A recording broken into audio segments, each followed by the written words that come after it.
Welcome to the High Vibes Lifestyle Society podcast, where we explore the principles of post-traumatic growth, mindfulness, trauma-informed self-care, and routine creation strategies that help you achieve the goals you have for your life and for your health.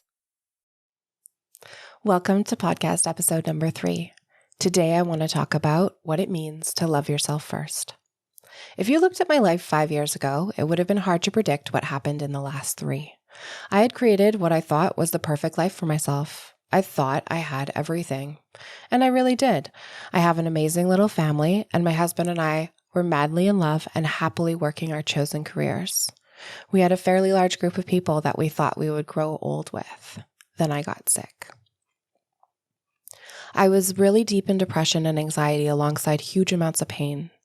It got to a point where my pain was causing all kinds of symptoms that I was no longer able to hide. I couldn't show up as the superhero self I had become accustomed to being. That shook me to the core, and the relationships that I had built suffered the aftershocks.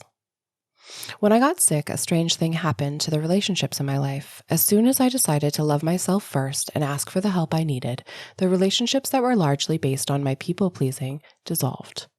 If you could guess how many of my relationships were based on people-pleasing, you might be surprised to know that nearly all of mine were.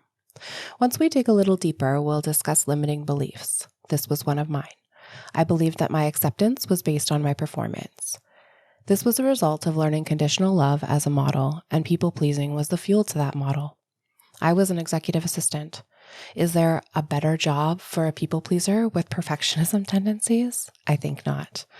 Let me tell you, when I first decided to love myself first, I was very skeptical.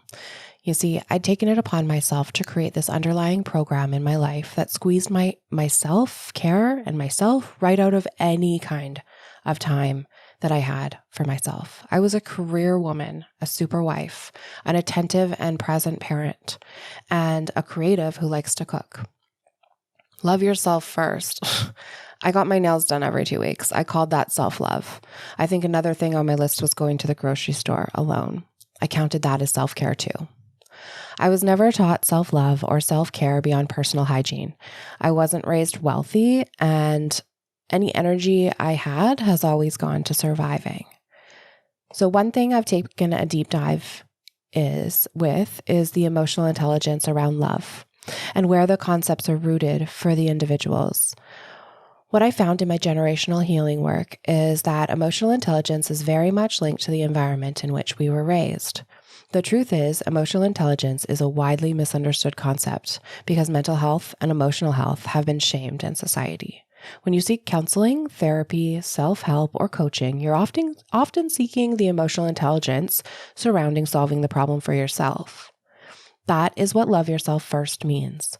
When you take what you know about yourself and your needs and you commit to learning through the emotions that come up for you in order to fulfill those needs for yourself first. When you take this perspective, you're acknowledging yourself and your needs in a very trauma-informed way. So to love yourself first breathe and then love yourself. I've created an acronym for it. The L is locate the obstacles. So identify what's keeping you stuck. Like, seriously, locate any obstacles that you're facing. And then observe yourself with those obstacles. Without judgment is really important.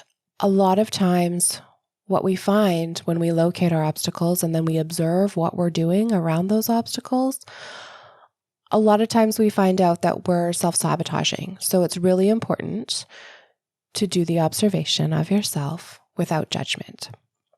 And then what you can do is use the V, which is vantage point, where you use the information from your observations to strategize a way to break your cycle. Whatever the cycle is for you, you can use this vantage point, understand that you've located the obstacles, you've observed yourself without judgment, and now you have a lot of information and you can make choices with that information to break the cycle.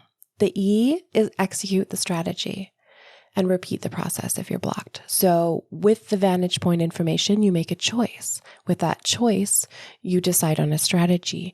And with the E, you execute the strategy.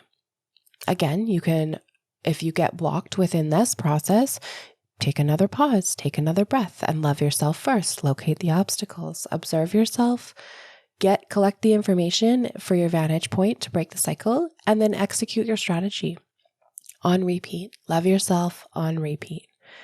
In the game of life, if you put yourself first and fill others up with the excess that you have, you show up full and present. You aren't seeking, you're simply there and able to be present in the present moment.